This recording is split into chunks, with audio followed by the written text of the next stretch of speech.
Israel और Hamas के बीच कई महीनों से जंग जारी है।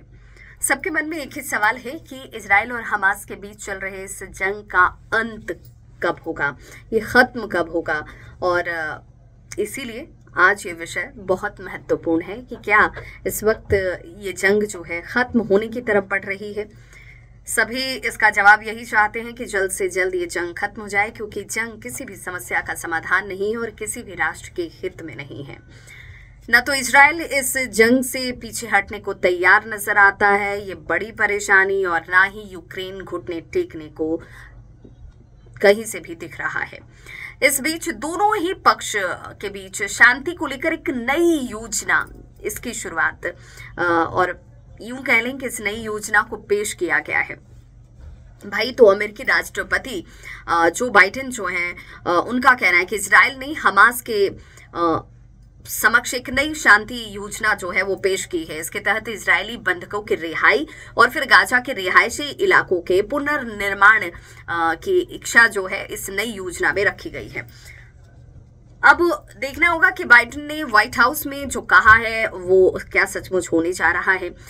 जो बाइडेन ये जरूर कहते हैं कि हर कोई जो है वो शांति चाहता है, हर कोई अमन चाहता है, सब विकास चाहते हैं और प्रेम भाव चाहते हैं। लेकिन ये प्रेम भाव होगा कैसे? अपनी अपनी ईगो को हटाकर अपने अपने लोगों की तरक्की के एम और विजन को सामने रखना होगा। इसे लेकर उन्हें अपनी आवाज उठानी होगी और अब शांति के लिए सबकी एक एक पहल जो है बहुत महत्वपूर्ण हो जाती है। अब समय आ चुका है कि इस जंग को खत्म कर दिया जाए। उन्होंने दोनों पक्षों के नेताओं से इस बात को लेकर एक आह्वान भी किया कि इस मौके को मत गवाइए। बाइडेन के मुताबिक इस प्रस्तावित शांति योजना के पहले चरण में 6 हफ्तों का सीज फायर भी शामिल है, जिस दौरान इजराइल और हमास 7 अक्टूबर के हमले के बाद से शुरू हुए इस पूरे जंग को खत्म करने पर चर्चा करने वाले हैं या करेंगे। बता दें कि इससे पहले हमास ने कहा था कि अगर इजरायली सेना जो है वो गाजा में जंग को रोक देती है तो वे बंधकों की अदला बदली में जो डील है, इससे जुड़ी हुई जो डील है उसे अमली जामा पहना सकता है, यानी उस पर अपनी सहमति और रजामंदी दे सकता है।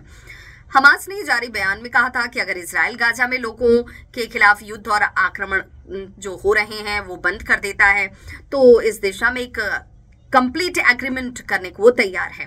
हमास का ये बयान ऐसे वक्त में आया है जब संयुक्त राष्ट्र से लेकर अंतर्राष्ट्रीय कोर्ट के आदेश के बावजूद इजरायली सेना गाजा के दक्षिणी शहर रफाह में लगातार हमले कर रही है। हमास ने यह भी कहा है कि हमारे लोगों के खिलाफ जो जंग जारी है, आक्रामकता है, घेराबंदी है, भूखमरी है, नरसंहार है, उसके बीच सीज फायर की बातचीत नहीं हो सकती है। अगर इजराइल गाजा में जंग को रोक देता है तो एक समझौता करने के लिए पहल शुरू की जा सकती है। वो संभव है कि उस पर एक बातचीत जो है वो होती हुई नजर आए। हालांकि इसकी पहल कौन करेगा, कैसे ये शुरू होगा, ये अपने आप में बहुत महत्वपूर्ण हो जाता है। होस्टेज एक्सचेंज डील इसमें शामिल है। उसने कहा कि भाई इससे पहले अंतर्राष्ट्रीय कोर्ट ने इजराइल से रफाह शहर में हमले रोकने को कहा था, लेकिन इसके बावजूद ऐसा हुआ नहीं। आपने देखा होगा कि मंगलवार को पहली बार रफाली सेना, जो इजरायली सेना है, उसने टैंक रफा में घुसाए थे और उसके बाद पिछले 7 अक्टूबर को हमास ने इजराइल पर 5000 रॉकेट जो हैं वो दागे थे। इसके साथ ही हमास के जो लड़ाके हैं, अगर उनकी हम बात करें तो दक्षिणी इजराइल में वो घुस गए थे और लगभग 250 लोगों को बंधक उस वक्त बना लिया गया था।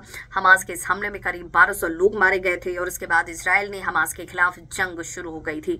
कुछ महीने पहले इजराइल और हमास के बीच हुई सीज फायर डील में भी कई बंधकों को छोड़ा गया था, लेकिन अब भी दर्जनों बंधक जो हैं वो हमास के कब्जे में है। इजरायली पीएम नेतन्याहू का साफ तौर पर ये कहना है कि अब जब तक हमास का खात्मा नहीं हो जाता है तब तक ये जंग जो है वो जारी रहेगी।